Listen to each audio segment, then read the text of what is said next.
చంటి, సింధూర అయితే స్వామీజీ దగ్గరకు వస్తారు. ఇక స్వామీజీని చూసి, నమస్కారం స్వామీజీ, మీరు చెప్పినట్లుగానే నాకు మళ్ళీ పెళ్ళయింది స్వామీజీ.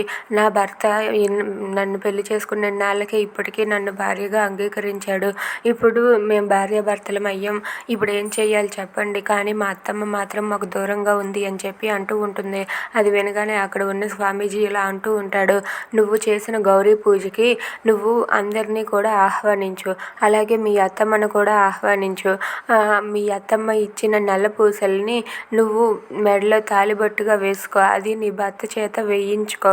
అలా వేయించుకున్నావంటే అంతా శుభమే జరుగుతుంది. చెంచలమ్మ ఇచ్చిన నల్ల పూసలు నీ మెడలో ఉన్నాయంటే అదంతా శుభమే జరుగుతుంది. నువ్వు అలా చేసావంటే నీకు మంచి జరుగుతుంది అని చెప్పి ఆ స్వామీజీ సింధూరతో అంటూ ఉంటాడు. అది వినగానే సింధూర అయితే అలాగే స్వామీజీకి తప్పకుండా ఆ పని చేస్తానని చెప్పి అనుకుంటూ ఉంటుంది.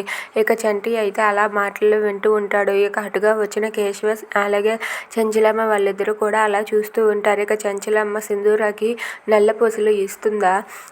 Thanks for watching friends. Please subscribe our channel.